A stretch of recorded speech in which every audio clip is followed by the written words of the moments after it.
What's happening, troops? It's your local drunk Scotsman here, and for my very first video, I've decided to start a new series where we focus on video game discussions and anything surrounding video game in general.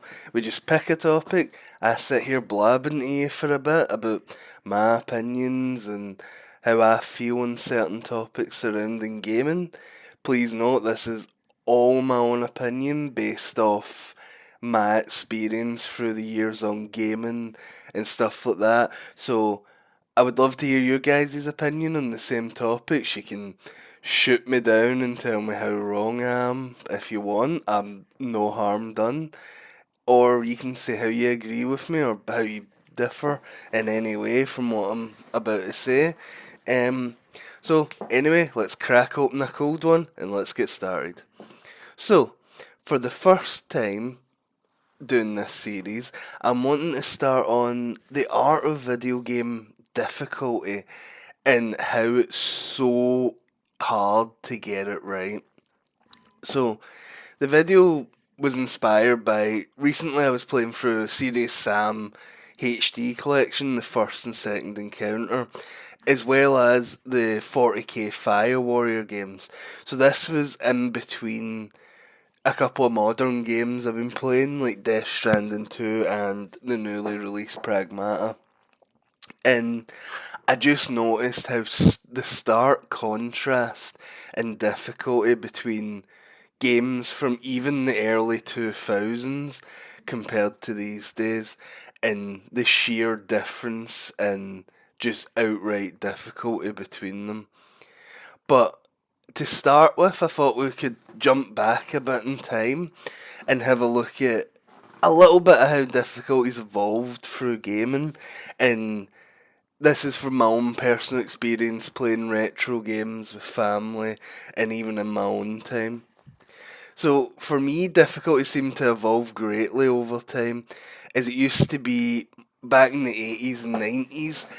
Games would be made hard on purpose so that you would spend more money or you would need to rent them longer because it was a very arcade focused society, especially in the 80s into the early 90s.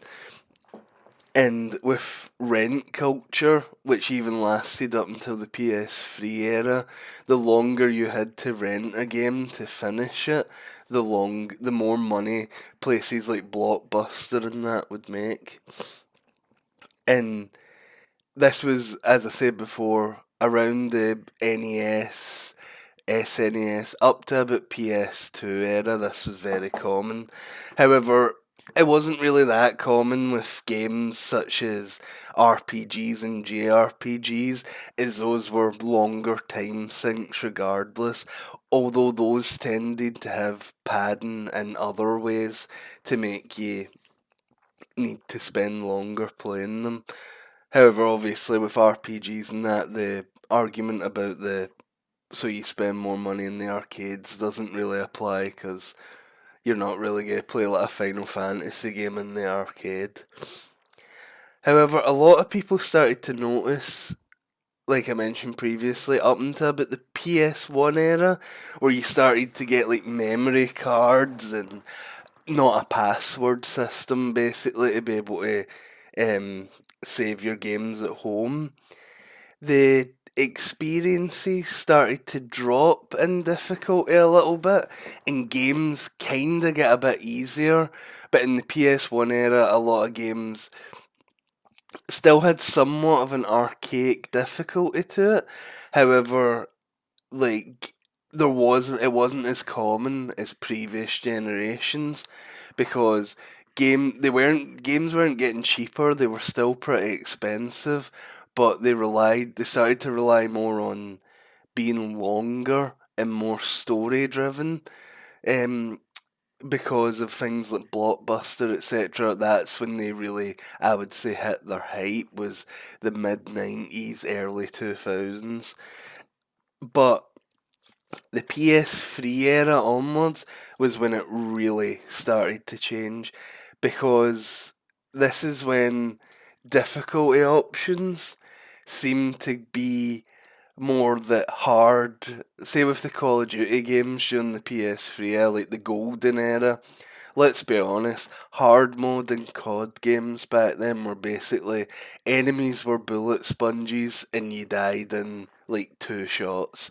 Honourable mention goes out to COD World at War for me, where all the hard mode meant was that in certain levels you were getting grenades chucked at you constantly that would go off too fast for you to be able to fling them back. Easy mode basically meant God mode, and you couldn't die, or like you would need to purposefully go out your way to get killed in these games on easy mode. However, this was less common in games, and still, what I'm saying about the PS3 era and that for the most part that does still apply today. To be honest, because I've not noticed that big a change between the PS3 era and now, because that's kinda seemed to set a standard. However, it is less common in games that have tiered based difficulty options. So, like, if they've got an easy mode, but they've also got like a story mode section where your basic God mode is the story mode option, where it's for people who solely want to experience the story and they don't need to bother with the combat really. The combat's just a means to an end of explaining the story. And usually these games also have higher difficulties where hard is a noticeable more difficult than normal, but it's not like the older games where it was basically stupidly more difficult. And it wouldn't be till you got to like the impossible difficulty ranges. In games like the newer Wolfensteins, etc., do have these, and it's more common now, I would say, because games like the Final Fantasy VII reboot, among others, have this tiered difficulty options. The only like retro games that I really know of that have it are the old school like shooters like Quake, Doom. For me, these were the first games to sort of do it. As I said, could be wrong with that one, and you might know some other games back then that do it, but I'm just basing this off my knowledge. And nowadays, as I said previously, it's very common in RPGs because those are such story-based games. A lot of, I won't say non-gamers, but a lot of very casual gamers want to just experience the story and that be them. So they have these options for those players. So that brings me to the main point of this video, and what is the key art of video game difficulties, and why would I personally call it somewhat of a video game art form? For me, it's making sure that there's a right amount of difference in difficulty between each tier to make sure that users can actually jump between them without the jump being too high. So say you go from normal to hard and the game basically becomes impossible. That's not good, because it means basically no one's going to touch the higher difficulties on a replay.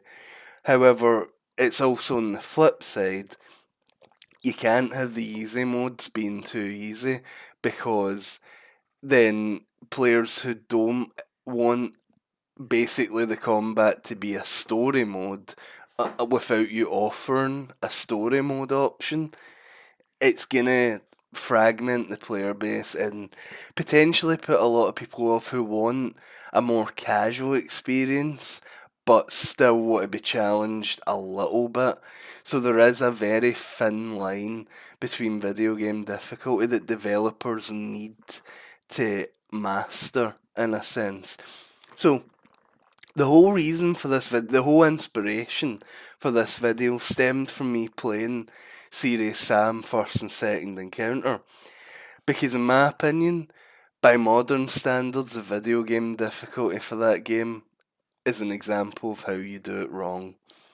So basically, to start off, not by Serious Sam standards, but by video game first person shooter standards in general, Normal is basically hard mode. Easy is normal for other first person shooter games. Tourist is literally just God mode. And then on serious mode and above, it's basically impossible for 99% of gamers. Now, I know you'll get Serious Sam fans who'll go, that's the way it's always been, but just because that's the way it's always been doesn't make it right.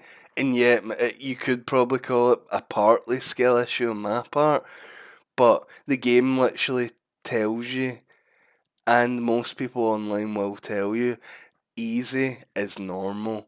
Normal's hard. So why not just, especially in the remastered versions, they really should have renamed the difficulty tiers. And even though Tourist is basically God mode, which is not something I agree with having in a game, especially not a story-based game. If it's a story-based RPG, like I previously said, then yeah, have it. But a non-story focused combat game like Serious Sam, it really doesn't make sense to have a tourist slash story mode in there.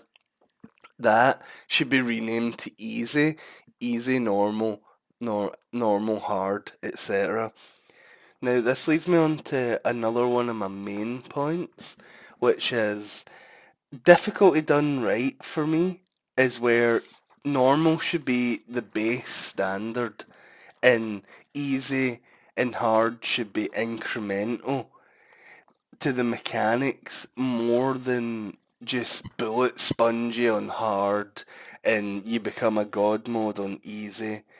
And Serious Sam, as previously mentioned, fails to do this because it basically boils down to you get less health and do less damage, or you get more health and do more damage. That's it. That's the only real differences between the difficulties in a game like Serious Sam. And I think that's it done wrong because it's not really giving you a reason unless you're someone who really likes a challenge for basically no reason and you need to get the most hours out of your game. So like a game like Serious Sam where it's over for most people in like 6 hours, you'll sit and get 100 hours out of that one game to get the most out of your money. If you're someone like that, that's the only way I could see this being a warranted thing because it's otherwise I just don't see the point in having multiple difficulty options if it's going to be such little things that make such a massive impact instead of it actually being incremental changes to the mechanics, like games where the enemies will behave differently if it's a higher difficulty, or the AI will get turned down a little bit if it's on easy. That's the way it should be, instead of just putting numbers up and down, because in my opinion, that's just lazy game design. Now, some game types don't actually apply to the standard rules of difficulty and are designed around one core difficulty loop. In these games, it doesn't, what I'm talking about today doesn't really apply to them, and that's why I just wanted to give them an honourable mention. So like easy, vibey, cozy games like your farming simulators and Stardew Valleys, etc. Those games are made to give you just a cozy, easy, chill vibe for you to just relax with a vinyl on the background and just chill and listen to.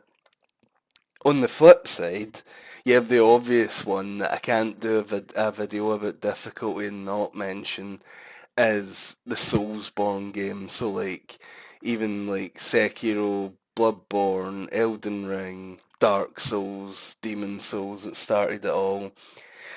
These games, their difficulty comes from the game kicking your ass and you repeating an endless cycle of dying over and over again till you learn the techniques required to defeat the enemies at hand. And that I love games like Elden Ring, even though the only one, admittedly, I have actually finished is Elden Ring. I've tried Dark Souls many a times, never been able to do it. Hopefully I do it one day, but skill issue, I know. um, but these games don't really apply to, like I said previously, what I'm talking about, because these games are designed around one difficulty, and it's one on the extreme, and from the start till the end, it's the same difficulty loop. With Soulsborne games, you could argue they get even hard. They start at other games hard mode and work their way up, and by the end you're playing at the equivalent of Serious Sam's Serious mode or another game's impossible difficulty. But one way that I do actually believe, and it was quite common around the PS3, PS4 era, and one way I believe it's done right is games that actually don't give you a difficulty option when you start the game, and the games actually set their difficulty around you learning the mechanics the further along you get into the game. So games like GTA, Assassin's Creed, all those kind of games do it, where the further the game gets on and the more the difficulty comes from the mechanics getting more complex and you needing to remember stuff from earlier in the game that you would use again later in the game.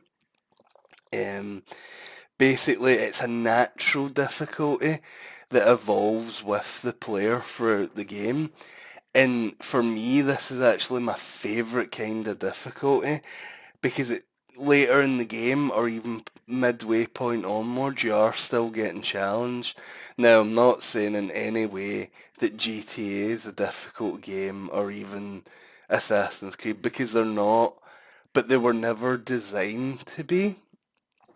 But the later missions, especially if you go into some of the side activities and that, they are more challenging the more it goes on, and that's a naturally evolution or evolving of the video game difficulty curve because it starts somewhat easy and then the more you go through the harder it gets. And for me, especially in story focused games, this makes more sense than saying select hard at the start of the game and enemies take the same amount of bullets at the start than they do at the end, even though you've got potentially different weapons at the start and end. Because some games will do the opposite and actually be harder at the start, and as you improve and upgrade your character and other mechanics, you get better at them, the game will actually become easier. All this instead of artificially inflating numbers up and down. This overall brings me to my closing statements, really. Overall, to me, difficulty is one of the hardest things, regardless of genre, for games to get right. As it's very easy, as with Serious Sam previously mentioned, it's very easy to go one extreme with difficulty, where easy's far too easy, hard or even normal is another game's impossible, or for the difficulty levels to not even really make much of a difference. In some games, the difference between normal and hard, the game's basically no different, apart from maybe one or two notable areas. And this is why I believe it's actually better to have several levels of incremental difficulty levels, starting with a story mode, going up the way, and leading to a basically impossible mode, given the genre of the game. Because in an RPG, for example, might not make sense to have an impossible mode. It does exist for certain players. Personally, I just don't see the point in certain genres. Whereas a game like Serious Sam or Doom, like even the older Dooms that had them, the newer Dooms, Wolfenstein, certain other games, it makes sense. for there to be tiered difficulty levels like that, because for speed runs, etc. But they need to be different enough to justify their existence. Hence why I believe several incremental ones are better than having just easy, normal, hard, and that's it. The best alternative to this, though, is what I previously mentioned with games such as GTA and Assassin's Creed, where it's an incremental difficulty through mechanics, gameplay getting more complex, enemies getting a bit smarter AI. As the player's journey evolves and their experience with the mechanics also evolves. However, there will always be a place in gaming, as previously mentioned, for extremes like Dark Souls, Soulsborne games, or cozy games, because these games are never going away, because there is a market for them, and as I previously mentioned, this is completely justified. However, these are more of an exception to the rule than part of the overall discussion of this video. However, realistically, the only people that can actually make what I've talked about here and make the improvements are the video game developers. But the only way they can actually get this feedback is if we let them know through videos like this and stuff like that. Because if we don't reach out about it, then the same old status quo is just going to keep going and never actually change. And we'll be stuck in a position where what I've talked about in this video won't change, and 10 years' time we'll still be playing games with the same stupid spongy enemies at hard and god mode at easy. And that's why I believe that reviews of games in themselves are also an art form. Even like someone reviewing a game real quick on Steam or PlayStation Store or wherever really impacts what a developer will see. And it's the only way, really, of us letting them know how we want this to change in the future. But that will round up this video, to be honest. And as I say, this is just my take on the situation. You've basically sat and listened to a Scottish guy talk about gaming for, as I'm looking at the Audacity timer for this thing, it's almost 23 minutes.